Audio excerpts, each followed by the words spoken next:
नमस्कार दोस्तों, जय हिंद क्लासेज के YouTube परिवार में आप सभी का फिर से स्वागत है। दोस्तों अपन बात कर रहे थे मेवाड़ के इतिहास की, और मेवाड़ का जो इतिहास है दोस्तों उसमें अपन ने अंतिम क्लास में पढ़ा था, महाराणा राज सिंह तक पढ़ा था। देखिएगा, महाराणा राज सिंह का थोड़ा सा वापिस से देख लेते हैं ताकि फिर से एक लय के रूप में अपन आगे बढ़ सके कि महाराणा जो राज सिंह है, उन राज सिंह ने औरंगजेब के साथ में संघर्ष किया था। मुगल बादशाह औरंगजेब के साथ में इन्होंने संघर्ष किया था और अपने हिंदू देवी देवताओं के जो मूर्तियां हैं या मंदिर हैं उनको बचाने का कार्य किया था। ऐसे ही एक मंदिर का निर्माण करवाया था इन्होंने 1671-72 में श्रीनाथ जी के मंदिर का निर्माण, जो कि आज राजसमंद जिले में स्थित है। और उस समय प्राचीन काल में यहाँ पर एक गांव हुआ करता था जिसका नाम था सिहाड़ गांव।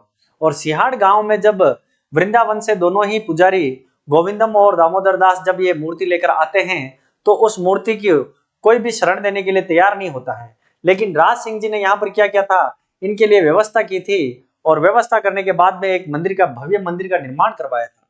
और ऐसे में जो आज मंदिर है वो विश्व प्रसिद्ध है। आज अपने राजस्थान में गिने चुने स्थानों में वो उस मंदिर का नाम लिया जाता है, जो कि भगवान कृष्ण की बाल रूप में पूजा की जाती है और दिन में 8 बार पूजा होती है।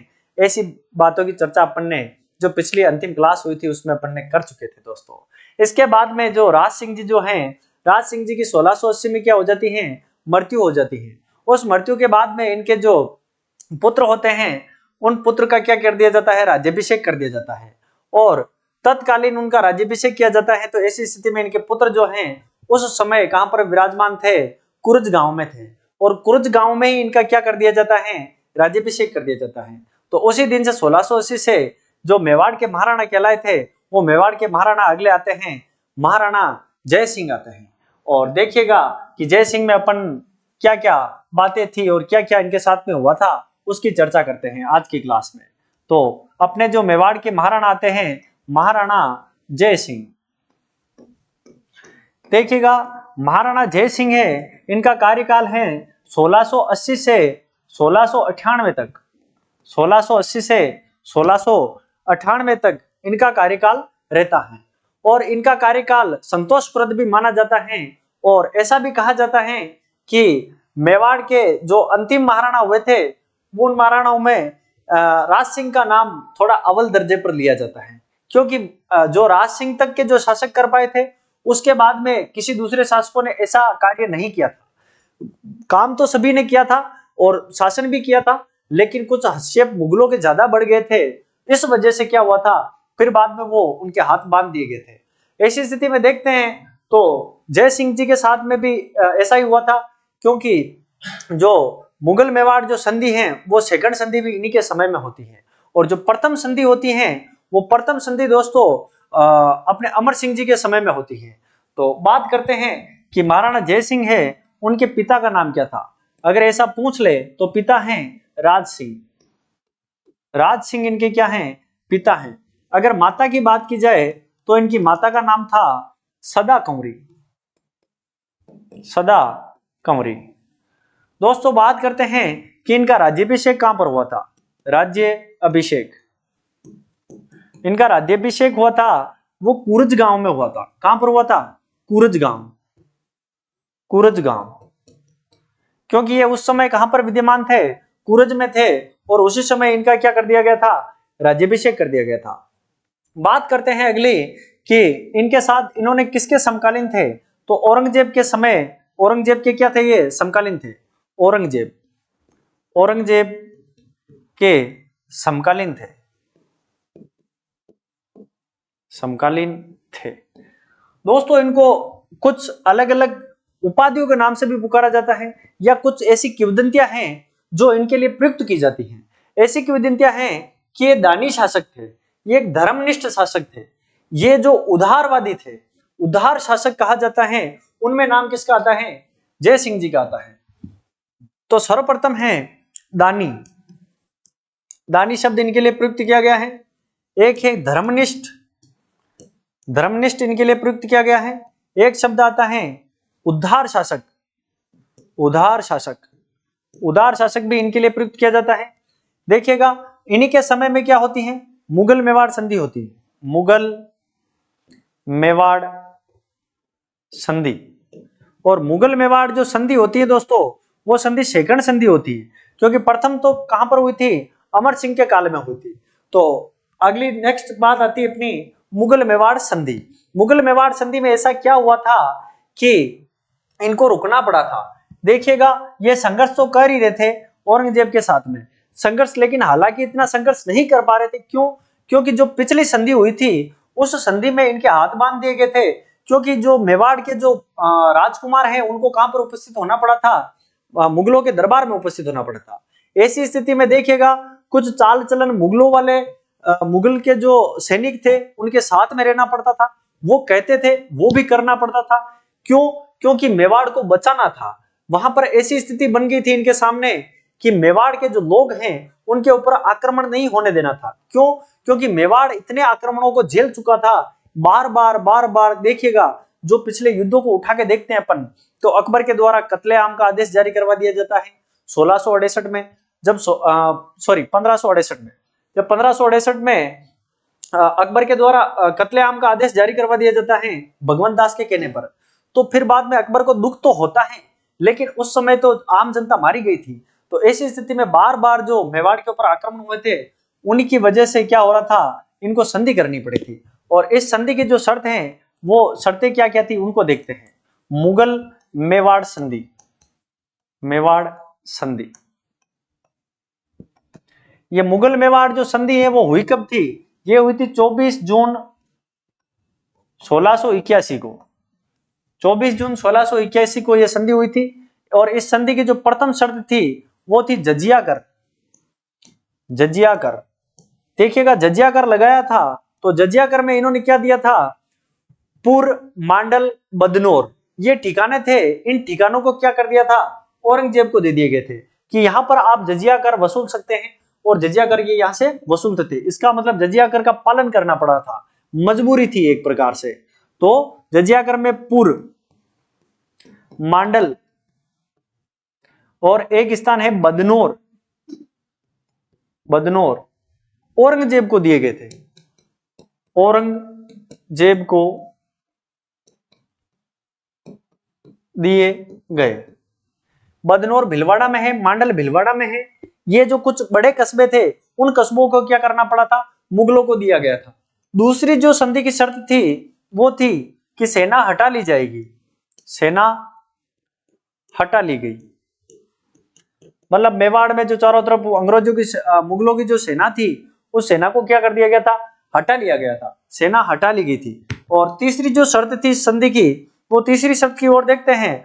तो ऐसा कहा जाता है कि जो मुगल मेवाड़ जो संधि है, उस संधि में देखिएगा, जैसे कोई दूसरे एक शासक दूसरे शासक का साथ दे रहा है, तो इन्होंने एक प्रतिबंध लगाया था कि आप राठौड़ों को क्या करोगे, सहयोग नहीं करोगे। तो ये भी एक संधि की शर्त बना दी गई थी, राठौड़ों का सहयोग नहीं करना, राठौड़ों का सहयोग नहीं करना। इनके हाथ बांध दिए गए थे कि अपने जो रिश्तेदार हैं उन रिश्तेदारों की क्या करनी है, आप लोगों को सहायता नहीं करनी है। और यह संधि की शर्तें थी, मुगल मेवाड़ संधि द्वितीय। और इसके आगे जरूर लिखिएगा आप लोग, सेकंड संधि थी ये। कौन सी थी? सेकंड संधि।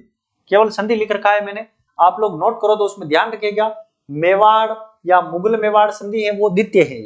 अगली बात करते हैं कि जयसिंह जो हैं, उनके समय में जो निर्माण कार्य हुए थे दोस्तों, वो निर्माण कार्य कौन कौन से होते हैं? तो जयसिंह जी के द्वारा सर्वप्रथम एक निर्माण कार्य करवाया गया था, निर्माण कार्य।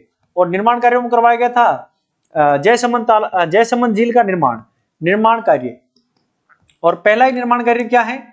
जयसमंद झील का निर्माण, जयसमंद झील का निर्माण।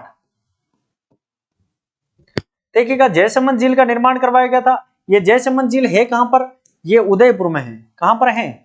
उदयपुर में। और जयसमंद झील है ये राजस्थान की सबसे बड़ी, राजस्थान की सबसे बड़ी कृत्रिम झील है। कौन सी है? कृत्रिम झील है, राजस्थान की सबसे बड़ी कृत्रिम झील है। दूसरे निर्माण कार्य की बात की जाए तो नर्मदेश्वर मंदिर का निर्माण, नर्मदेश्वर मंदिर का निर्माण करवाया। ये इनके निर्माण कार्य रहे थे। दोस्तों अगली बात करें तो यहां तक इनका कार्यकाल रहा था, और 1698 में जब इनके बाद में इनके जो उत्तराधिकारी आते हैं वो आते हैं अमर सिंह सेकंड। देखिएगा अमर सिंह जो प्रथम है, वो अमर सिंह प्रथम कहां के थे, वो भी मेवाड़ के थे, लेकिन अमर सिंह प्रथम है वो महाराणा प्रताप के पुत्र थे, और अमर सिंह सेकंड है वो जय सिंह के पुत्र हैं, और जय सिंह जो हैं राज सिंह के पुत्र हैं। देखिएगा कि अमर सिंह का जो कार्यकाल है वो कब से कब तक रहता है, और इनके उत्तराधिकारी हैं उनके साथ में क्या क्या होता है। सबसे पहली बात करते हैं महाराणा अमर सिंह। महाराणा अमर सिंह, और वो भी सेकंड, महाराणा अमर सिंह सेकंड, और इनका कार्यकाल रहता है 1698 से 1710 तक। देखिएगा 1698 से 1710 तक का जो काल था वो काल बहुत भयानक काल माना जाता है। भयानक काल इसलिए माना जाता है क्योंकि एक हिसाब से जो जयपुर का जो कछवा वंश है और जयपुर का जो राजघराना है, उस राजघराने में बड़ी उलझने पैदा हो जाती है इस कार्यकाल की वजह से। इस कार्यकाल की वजह से यूं उलझने पैदा होती हैं क्योंकि जो अमर सिंह सेकंड है उनकी एक पुत्री थी, उस पुत्री का नाम था चांद कंवर, और चांद कंवर ऐसी थी कि उस समय की मिस इंडिया थी। दोस्तों याद रखिएगा, जैसे चांद कंवर है उनका विवाह किसके साथ में करना चाहते थे, सवाई जयसिंह के साथ में करना चाहते थे, और सवाई जयसिंह जो हैं वो कहां के हैं, जयपुर के हैं। और एक सम्मेलन होता है, एक समझौता होता है, सम्मेलन क्या सॉरी समझौता होता है, और समझौता होता है देबारी समझौता। और देबारी समझौता जो है उसमें जो विवाह संबंध स्थापित किए जाते हैं मेवाड़, मारवाड़ और जयपुर के साथ में, तो इन विवाह संबंध के हिसाब से इनका कार्यकाल चलता है, और आगे क्या होता है उसको भी देखते हैं। देखिएगा अमर सिंह है जो पुत्र किसके थे, पिता का नाम क्या है, इनके पिता का नाम है, अभी जस्ट लिखा था अपन ने, जय सिंह। कोई ज्यादा विशेष नहीं है लेकिन आप लिख सकते हैं, इसको भी नोट कर सकते हैं। इसके बाद में देखिएगा जो अमर सिंह जो हैं वो अमर सिंह सेकंड है, उनके साथ में होता है एक तो देबारी समझौता, देबारी समझौता, और ये होता है 1707 में होता है। एक होता है विवाह, जो विवाह प्रक्रिया होती है वो किसके बीच में होती है, मेवाड़, मारवाड़ और जयपुर, जयपुर के मध्य। ये दो कहानियां हैं इनकी, और दोनों ही कहानियां बड़ी रोचक हैं और बहुत इंपॉर्टेंट हैं दोस्तों, क्योंकि देबारी समझौता कई बार पूछ रखा है कि देबारी समझौता, देखिएगा दो ऑप्शन दिए जाते हैं कि देबारी समझौता किस किस के बीच में हुआ था। दो ऑप्शन होते हैं, कभी कभी अजीत सिंह आता है तो कभी कभी वहां पर कभी कभी ईश्वरी सिंह आता है, तो सॉरी अजीत सिंह आता है, तो कभी कभी सवाई जय सिंह आता है, और सवाई जय सिंह जयपुर के थे और अजीत सिंह जोधपुर के थे, और यहां पर अपने मेवाड़ के कौन है, अमर सिंह सेकंड। तो सबसे पहले बात करते हैं दोस्तों कि इन्होंने एक और काम किया था। देखिए देखो दोस्तों, इन्होंने नियम बनाए थे, नियम, और नियम बनाए थे दो प्रकार के, दो प्रकार के जो ठिकाने थे उन ठिकानों को इन्होंने दो भागों में बांट दिया था। प्रथम नियम जो बनाए थे वो इन्होंने 16 ठिकाने दिए थे, और द्वितीय जो नियम बनाए थे, द्वितीय नियम उसमें इसको इन्होंने क्या किया था, 32 परगणों में बांट दिया था। तो 16 ठिकाने थे, और देखिएगा 16वां ठिकाना है उसका जो ठिकानेदार है वो क्या कहलाता है, उमराव कहलाता है। तो ऐसे करके मेवाड़ को अलग अलग भागों में बांट दिया था, अलग अलग काम दे दिया गया था। तो ऐसा नियम बनाने वाला जो शासक था वो भी अमर सिंह सेकंड प्रथम शासक थे मेवाड़ के। अगली बात करते हैं अपन कि जो इनके साथ में जो समझौता होता है देबारी समझौता, उस देबारी समझौते के पीछे कारण क्या रहा था। तो सबसे पहले तो कारण को पता करते हैं कि शासक कौन है, मुगल बादशाह औरंगजेब। देखिएगा औरंगजेब के पुत्र हैं, और पुत्र कितने हैं, दो। एक पुत्र का नाम है मुआज्जम, मुआज्जम, और दूसरे पुत्र का नाम है आजम। इन दोनों के बीच में क्या होता है, इन दोनों के बीच में युद्ध हो जाता है, और युद्ध होता है सत्ता को लेकर कि अगला जो मुगल बादशाह है वो बनेगा कौन। तो ऐसी स्थिति में दोनों आपस में लड़ने लगते हैं। तो औरंगजेब के कहने पर जो अमर सिंह जो सेकंड है, उन्होंने किसका साथ दिया था, मुअज्जम का साथ दिया था। अमर सिंह सेकंड ने साथ दिया था इनका, अमर सिंह सेकंड ने साथ दिया। और यहां पर जीत किसकी होती है, मुअज्जम की होती है, और आजम की क्या हो जाती है, हार हो जाती है। और इस आजम का साथ किसने दिया था, सवाई जय सिंह ने दिया था, सवाई जय सिंह। और देखिएगा स्वाभाविक बात है कि मुगल बादशाह अगर जिसका साथ दे रहे हैं अगर वो नहीं बना, दूसरा बन गया, तो वो उसका विरोधी कहलाएगा। और ऐसी स्थिति में क्योंकि यहाँ पर राजकुमार तो रहने देने वाले थे नहीं इस जयपुर वाले सवाई जय सिंह को, तो ऐसी स्थिति में इन्होंने दिमाग लगाया, अजीत सिंह ने और सवाई जय सिंह ने। और ये किसके पास आते हैं, ये दोनों पास आते हैं किसके, अमर सिंह सेकंड के पास आते हैं, अपनी गद्दी को बचाने के लिए आते हैं। और अपनी गद्दी को बचाने के लिए अमर सिंह के पास आते हैं, क्योंकि ये जानते थे कि मुअज्जम का साथ किसने दिया था, अमर सिंह सेकंड ने दिया था। और मुअज्जम, एक बात यहां पर यह भी ध्यान रखिएगा, मुअज्जम है ये उपाधि धारण करता है, किसकी, उपाधि धारण करता है, और उपाधि किस नाम से धारण करता है, बहादुर शाह प्रथम, बहादुर शाह प्रथम। क्योंकि सेकंड जो बहादुर शाह सेकंड जो हैं वो तो अपने 1857 की क्रांति के समय में देखे जाएंगे, वहां पर पढ़ेंगे अपन उसको। लेकिन बहादुर शाह प्रथम की जो उपाधि धारण करता है वो कौन करता है, औरंगजेब का पुत्र है मुअज्जम, वो करता है। और ये मुगल बादशाह के रूप में शासन करता है और दिल्ली पर बैठता है। ऐसी स्थिति में देखिएगा, अब दिल्ली से शासन कर रहा है, तो इस जयपुर के जो सवाई जय सिंह है और अजीत सिंह है जोधपुर के, उनको यहाँ पर शासन नहीं करने दिया जाएगा, राजगद्दी से हटा दिया जाएगा। तो ये दोनों जो है अपनी गद्दी बचाने के लिए किसके पास आते हैं, अमर सिंह के पास आते हैं। और अमर सिंह के पास आने के बाद में कहते हैं इसको, अमर सिंह को, कि आप ही हैं जिन्होंने किसका साथ दिया था, मुअज्जम का साथ दिया था। और अब मुअज्जम क्या है, मुगल बादशाह है, तो ये हमारी जो कुर्सियां हैं वो क्या है, खतरे में है। ऐसी स्थिति में अपनी कुर्सी बचाने के लिए आते हैं, और एक समझौता होता है इन तीनों के बीच में, और वो समझौता होता है जिसका नाम होता है देबारी का समझौता। और देबारी का समझौता होता है 1707 में होता है। कब होता है, 1707 में होता है दोस्तों। तो देखते हैं देबारी का समझौता का कारण ये रहा था कि देबारी का समझौता हुआ क्यों था। देबारी का समझौता, देबारी का समझौता, ये देबारी का समझौता होता है 1707 में होता है। और ये होता किस किस के बीच में है, तो होने का कारण तो मैंने आप लोगों को बता दिया है, होता किस किस के बीच में है, तो अमर सिंह। देखिएगा कहानी थोड़ी सी इनकी आगे भी थोड़ी उलझने वाली है, तो उसको देखते हैं अलग से। अमर सिंह सेकंड, ये कहां से थे, मेवाड़ से थे। एक राजा आएंगे जिनका नाम है अजीत सिंह, अजीत सिंह। और अजीत सिंह कहां से हैं, जोधपुर से। और एक है सवाई जय सिंह,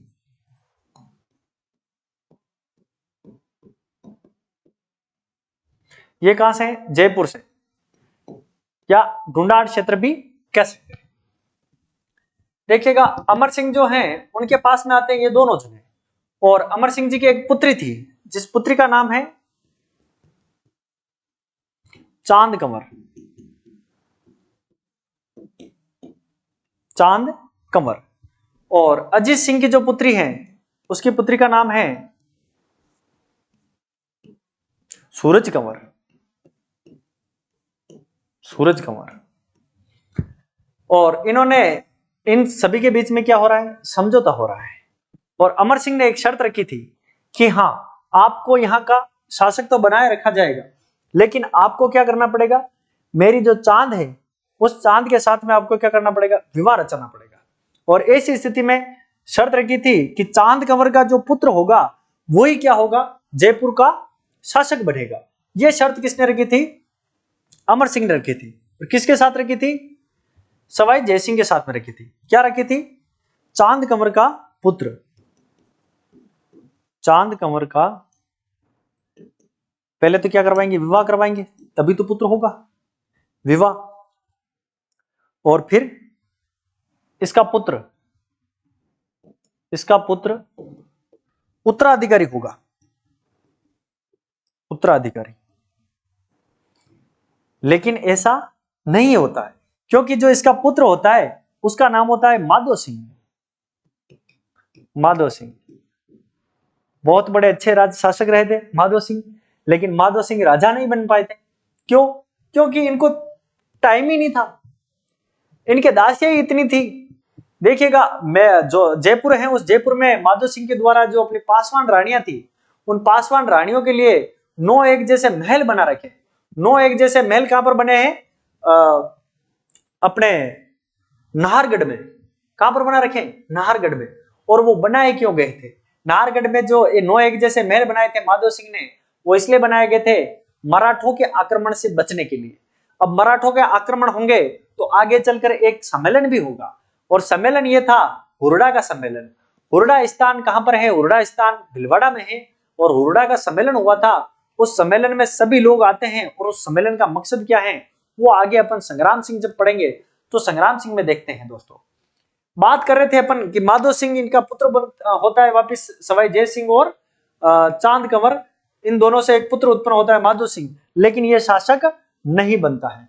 और इसी के साथ में देखिएगा, यहां पर अजीत सिंह है, उन्होंने एक कार्यक्रम जारी रखा था कि मेरी जो पुत्री है उसका भी विवाह किसके साथ करवा दिया जाए?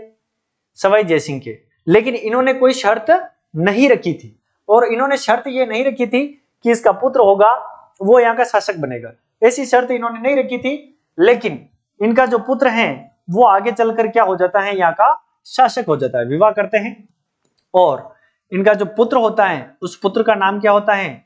ईश्वरी सिंह। ईश्वरी सिंह। और ये क्या बनता है? यहाँ का शासक बनता है। और शासक बनता है तो फिर बाद में देखिएगा मेवाड़, मारवाड़ और जयपुर ढूंढाड़ क्षेत्र, इन तीनों में क्या होगी? अनबन होगी। अनबन होगी और उलझने होगी। उलझने होगी तो क्या होगा? युद्ध होगा। यही तो स्थितियां बनती थी युद्ध की। सबसे बड़ा कारण होता था इसकी पुत्री का विवाह उसके साथ कर दिया, उसकी पुत्री का पुत्र को वापस क्या बनाया, अगर शासक नहीं बनाया तो वापस से युद्ध करना पड़ेगा। यही तो बात हुई थी। देखिएगा, बहुत सारे युद्ध, ऐसे समझौते, ऐसी बहुत सारी विडंबना जो झेलने को मिली थी मेवाड़ को। वो सबसे बड़ी विडंबना हंसाबाई का विवाह करवाया था, और हंसाबाई का विवाह लाखा के साथ में होने के कारण क्या हुआ था? मेवाड़ में उथल पुथल मची थी। और एक जो बड़े पवित्र आदमी थे मेवाड़ के, ऐसा कहा जाता है कि मेवाड़ के भीष्म पितामह, जैसे महाभारत कालीन में जो भीष्म पितामह होते हैं वो उन्हीं की तरह, मतलब चूड़ा ने क्या किया था? अपना सब कुछ अर्पण कर दिया था मेवाड़ की गद्दी के लिए, और मेवाड़ की गद्दी की उन्होंने आजीवन क्या की थी? रक्षा की थी। इसीलिए उनको क्या कहा जाता है? मेवाड़ का भीष्म पितामह कहा जाता है, राव चूड़ा को। ठीक है दोस्तों, तो यहां तक की कहानी आशा करता हूं आप लोगों को समझ में आ गई होगी कि देबारी समझौता है वो किस प्रकार से होता है और किस किसके बीच में होता है। ये 3 लोगों के बीच में होता है, अमर सिंह सेकंड, अजीत सिंह और सवाई जय सिंह के बीच में होता है। ऐसी स्थिति में देखिएगा जो आगे का जो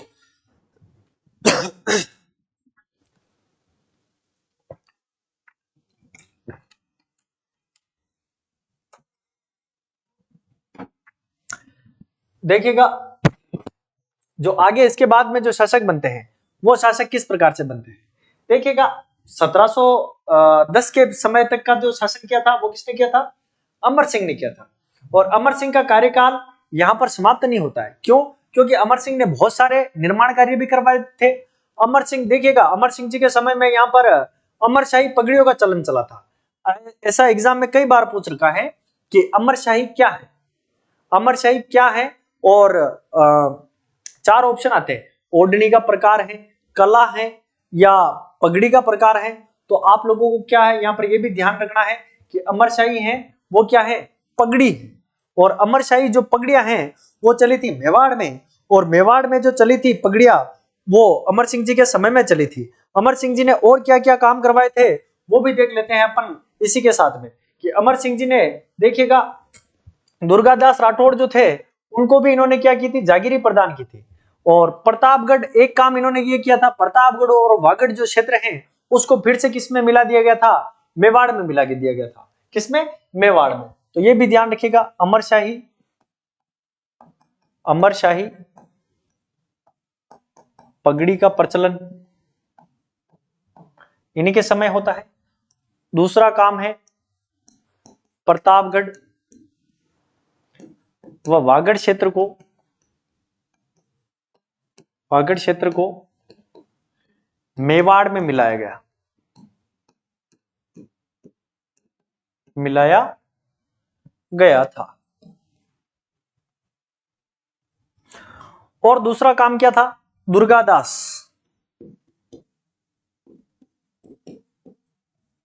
दुर्गादास को जागीर प्रदान की, जागीर प्रदान की थी। देखिएगा अमर सिंह सेकंड थे, वो ऐसे वैसे राजा नहीं थे, वो बहुत मतलब कूटनीति से भरे हुए शासक थे। और कूटनीति से ऐसे भरे हुए थे कि इन्होंने मेवाड़ को बढ़ाया भी था और अपना विस्तार भी किया था इन्होंने। और इसके बाद में जो इनके जो उत्तराधिकारी आते हैं, वो उत्तराधिकारी आते हैं संग्राम सिंह आते हैं। कौन आते हैं? संग्राम सिंह। अब संग्राम सिंह इनके पुत्र हैं और संग्राम सिंह भी कौन से हैं? सेकंड हैं दोस्तों। क्यों? क्योंकि देखिएगा सांगा है, उन्हीं का क्या नाम है? संग्राम सिंह है। जो सांगा अपन पढ़ चुके हैं, वो सांगा का जो मूल नाम है वो क्या है? संग्राम सिंह है। और वो संग्राम सिंह प्रथम है। अब संग्राम सिंह सेकंड आते हैं। कौन आते हैं? संग्राम सिंह सेकंड। संग्राम सिंह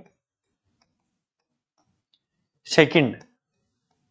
और संग्राम सिंह सेकंड का जो कार्यकाल होता है वो होता है 1710 से 1734 तक। देखिएगा संग्राम सिंह सेकंड है, उनके लिए ऐसा कहा जाता है कि बहुत ही बढ़िया और अच्छे शासक थे ये। अच्छे शासक कैसे थे? इन्होंने निर्माण कार्य भी बहुत सारे करवाए थे। जैसे अगर बात की जाए तो सहेलियों की बाड़ी का निर्माण भी इन्होंने करवाया था। और दूसरी बात की जाए तो उदयपुर में देखिएगा जो हुरडा सम्मेलन होने वाला था उसकी रूपरेखा तैयार करने का जो काम था वो काम किसने किया था? संग्राम सिंह ने किया था। लेकिन ये हुरडा सम्मेलन करने की आवश्यकता क्यों पड़ी थी? राजस्थान में देखिएगा जगह जगह पर जो रियासतें थी, उन रियासतों में सब जगह पर चौथ वसूला जा रहा था। क्या वसूला जा रहा था? चौथ। और चौथ वसूलने का कार्य करते थे मराठा शासक।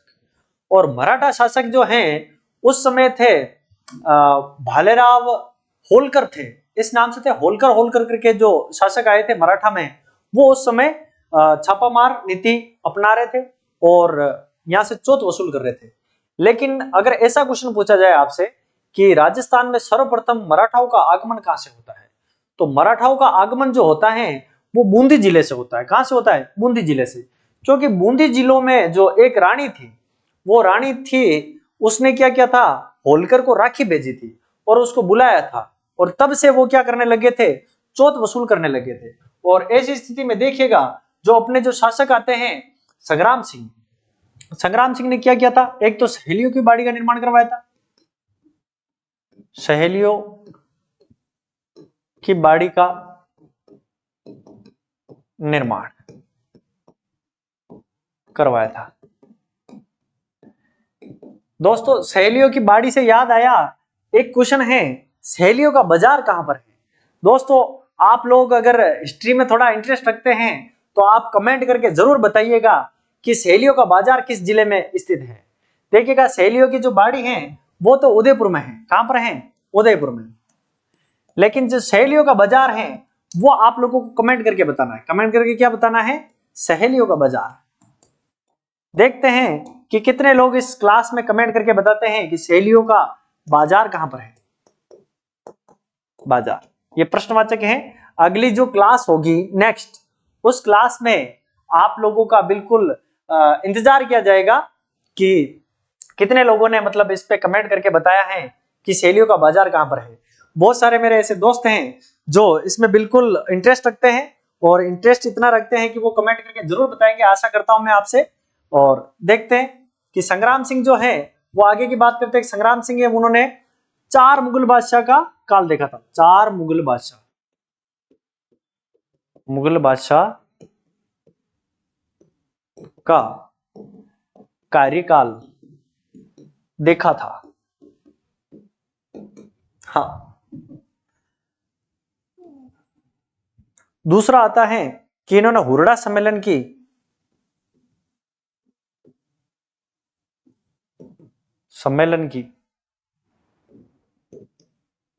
रूपरेखा बनाई थी। हाँ, देखिएगा, हुरडा जो सम्मेलन है वो हुरडा सम्मेलन की आवश्यकता क्यों पड़ी थी? हुरडा सम्मेलन की आवश्यकता एक कारण था, मैंने बताया था आप लोगों को कि हुरडा सम्मेलन की आवश्यकता इसलिए पड़ेगी कि उनका जो मराठाओं का जो बार बार आक्रमण हो रहा है अपने मेवाड़ में हो गया, चाहे किसी दूसरे राज्य में हो गया, तो सारे के सारे जो बादशाह मतलब जो रजवाड़े थे वो परेशान हो चुके थे। और इनसे ज्यादा परेशान तो कौन हुआ था? माधो सिंह हुए थे। और माधो सिंह इतने परेशान हुए थे कि मराठाओं ने उनकी दासियों को ले जाना स्टार्ट कर दिया था। तो ऐसे में उन्होंने अपनी पासवान जो रानियां थी उनके लिए 9 एक जैसे महल बनवाए थे नारगढ़ में, मैं भी बताया था मैंने आप लोगों को। और वहां पर उनको व्यवस्थित रखा था कि नारगढ़ में रखा था कि अब इन 9 दासियों को है उनको कहीं पर भी ले जाने नहीं दूंगा मैं। ठीक है, तो बात करते हैं अगली कि हुरडा सम्मेलन है वो हुरडा सम्मेलन की आवश्यकता क्यों पड़ी थी? इन्होंने रूपरेखा बनाई थी मराठाओं के आक्रमण से बचने के लिए, मराठा आक्रमण को रोकने के लिए। लेकिन दोस्तों देखिएगा 1734 में जब हुरडा सम्मेलन होता है भीलवाड़ा में, तो उस समय जो संग्राम सिंह है वो जीवित नहीं रहते हैं। क्यों? क्योंकि जीवित इसलिए नहीं रहते क्योंकि इनकी मृत्यु हो जाती है। और मृत्यु होने के बाद में जो इनके जो उत्तराधिकारी रहते हैं जगत सिंह, और जगत सिंह जो सेकंड है वो आते हैं और वो इनकी क्या करते हैं? अध्यक्षता करते हैं। दोस्तों क्या करते हैं? अध्यक्षता करते हैं। तो हुरडा सम्मेलन भी देख लेते हैं। हुरडा सम्मेलन 1734 में अध्यक्षता कौन करता है? जगत सिंह करता है। और करने वाले कौन थे? करने वाले कौन थे भाई? करने वाले संग्राम सिंह थे। संग्राम सिंह सेकंड। लेकिन ये कर नहीं पाए थे, इनकी मृत्यु हो जाती है। और अध्यक्षता कौन करता है? जगत सिंह करता है। ये हुरडा सम्मेलन बुलाया क्यों गया था? मराठाओं से बचने के लिए, मराठा से बचने के लिए। और सभी के सभी जो रजवाड़े थे उन सभी रजवाड़ों से सारे के सारे राजकुमार आए थे और हुरडा सम्मेलन में भाग लिया था। दोस्तों ऐसा भी क्वेश्चन पूछा जाता है, इस क्वेश्चन को कई बार पूछा गया है, बहुत अच्छे अच्छे एग्जामों में इस क्वेश्चन का प्रश्न आया हुआ है यहाँ से कि हुरडा सम्मेलन कहां पर हुआ था। तो ये भी लिखेगा आप लोग भीलवाड़ा में। हुरडा कहां पर है? भीलवाड़ा में। भीलवाड़ा में। देखिएगा थोड़ा सा दिमाग लगाना है आप लोगों को। अगर थोड़े से कमजोर अगर ऑप्शन दे देता है तो सबसे पहली बात तो जैसे मान लीजिएगा ये मेवाड़ है, तो मेवाड़ के आप लोग क्या करिए 4 हिस्से कर दीजिए। और 4 जिले आते हैं मेवाड़ में। एक तो आता है अपना चित्तौड़गढ़, दूसरा आता है आपका उदयपुर, तीसरा आता है आपका भीलवाड़ा, और चौथा आता है आपका राजसमंद। ये 4 जिले हैं वो मेवाड़ में आते हैं। बाकी देखिएगा प्रतापगढ़ जो जिला है वो राजस्थान का, अभी जो जिले बने हैं अलग से 9 जिले, वो उन जिलों से पहले जो अंतिम जिला था वो प्रतापगढ़ था। राजस्थान का जो 33वां जो जिला था वो 33वां जिला कौन सा था? प्रतापगढ़ था। ठीक है ना? तो उस समय मतलब प्रतापगढ़ नहीं बना था, केवल प्रतापगढ़ रियासत थी, उसको किसमें मिला दिया गया था? अभी अपने पीछे पढ़ा था कि उसको मेवाड़ में मिला दिया गया था। जो एक ठिकाना था उस ठिकाने को किसमें मिला दिया गया था? मेवाड़ में मिला दिया गया था। तो इस प्रकार से हुरडा सम्मेलन हुआ था। और ये जगत सिंह है, इसके लिए कर्नल जेम्स टोड ने कहा था। किसने कहा था? कर्नल जेम्स टोड ने कहा था अयोग्य शासक है, अयोग्य शासक हैं। ऐसी बातें इतिहास में देखने को मिलती हैं। तो दोस्तों आज का जो इतिहास की जो क्लास है वो अपन कहां तक रखते हैं? जगत सिंह तक रखते हैं। संग्राम सिंह अपना कंप्लीट है दोस्तों। 1734 तक का जो इतिहास है मेवाड़ का उसकी अपन ने चर्चा की है इस क्लास में। और आशा करता हूं आप लोगों को ये क्लास पसंद आई होगी। और ये क्लास अधिक से अधिक अपने सभी दोस्तों के साथ में शेयर कीजिएगा। और लाइक करिएगा, कमेंट करिएगा और बने रहिएगा, मस्त रहिएगा। और अगली नेक्स्ट क्लास में अपन मिलते हैं दोस्तों। तब तक के लिए सभी को जय हिंद, जय भारत।